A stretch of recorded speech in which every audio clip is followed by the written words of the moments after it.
उधर कुशीनगर में एक मदरसे के फर्जीवाड़े का अजब खेल सामने आया, जिसके जरिए यूपी सरकार के खजाने में एक बड़ी सिंधमारी की गई। इस मदरसे के प्रबंधक ने अपने पूरे परिवार को तनख्वाह पर रख लिया और हर महीने एक मोटी रकम परिवार को दे रहा। कैसे ये पूरा जाल रचा गया, कितने का इसने सरकार को नुकसान किया और इस मदरसे की असलियत क्या है, दिखाते हैं इस रिपोर्ट में आपको।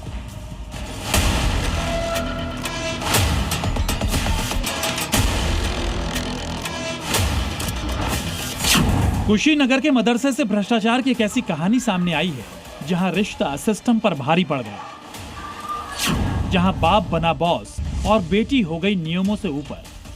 यह है कुशीनगर का मदरसा मोहम्मदिया फैज़ रसूल, जहां पढ़ाई कम और फर्जीवाड़े का खेल ज्यादा चल रहा था। इस मदरसे में एक शिक्षिका कागजों पर ड्यूटी कर रही थी, लेकिन हकीकत में 2 महीने से दुबई की सैर कर रही थी, यानी बिना छुट्टी सरकारी खजाने से सैलरी निकालती रही और मदरसे की तरफ से सिस्टम को चूना लगाया जाता रहा।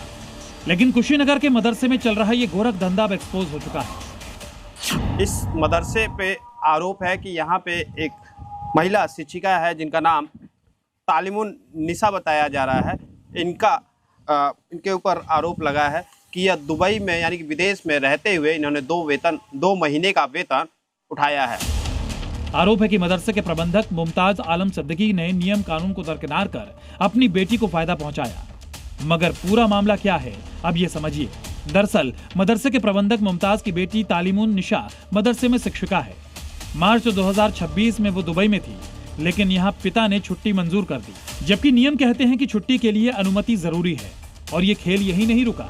जब बेटी विदेश में थी तब कागजों में उसे ड्यूटी पर दिखाया गया और फरवरी-मार्च 2026 की पूरी सैलरी भी जारी कर दी गई, यानी सरकारी खजाने पर सीधा डाका। इस फर्जीवाड़े का खुलासा तब हुआ जब जिला अल्पसंख्यक कल्याण अधिकारी ने निरीक्षण किया। जांच में सामने आया कि पकड़े जाने के डर से बैक डेट में फर्जी दस्तावेज तैयार किए गए और सिस्टम को गुमराह किया गया। लेकिन ये ऐसा पहला मामला नहीं है। इस मदरसे पर पहले भी परिवारवाद और फर्जी नियुक्तियों के आरोप लगते रहे हैं। मदरसा विनियमावली 2016 के तहत प्रबंधक अपने रिश्तेदारों की नियुक्ति नहीं कर सकता, लेकिन यहाँ नियमों को खुली चुनौती दी गई। आरोप है कि मुमताज आलम सिद्दीकी ने अपनी पत्नी रहमतुन निशा, बेटी नूर सबीरा और भाई नसीर अहमद सभी को शिक्षक बना दिया। यहाँ तक कि अपने साले हियातुल्लाह को क्लर्क और 2015 में दूसरी बेटी तालिमुन निशा की भी नियुक्ति करा दी, यानी पूरा परिवार ही सरकारी सैलरी पर था। अब मामले की गंभीरता को देखते हुए जांच अधिकारी ने मदरसा बोर्ड लखनऊ को पत्र लिखकर इस मदरसे की प्रबंध समिति को भंग करने की सिफारिश की है। जो प्रबंधक समिति है वह अभी इन मामलों को लेकर कुछ बताने से बचती नजर आ रही है। फिलहाल पूरे मामले की जांच चल रही है और देखा जाएगा कि आने वाले जांच में जो मदरसे पे आरोप लगा है क्या वह सिद्ध हो पाएगा। कुशीनगर के मदरसे में फर्जीवाड़े का बड़ा खेल चल रहा था, लेकिन मदरसा गैंग के तेवर अब भी नरम नहीं पड़े हैं। हो सकता है अगर आज गाइड दूंगा तो मुझे कुछ नुकसान होगा, समझिए चीजें। ये कहीं ना कहीं हमारे स्ट्रिक्टनेस का ही देन है कि हमारे ऊपर एफआईआर हुआ और एफआईआर का अंजाम और एफआईआर का रिजल्ट क्या होगा ये बोल के अभी नहीं बता सकता, क्योंकि अभी उलझा हुआ हूँ मैं।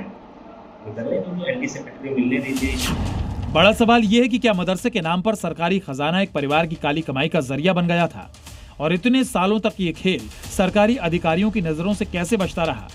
फिलहाल एफआईआर दर्ज हो चुकी है, जांच तेज है और कुशीनगर के मदरसा गैंग का बचना मुश्किल है। कुशीनगर से प्रमोद कुमार के साथ ब्यूरो रिपोर्ट, जी मीडिया।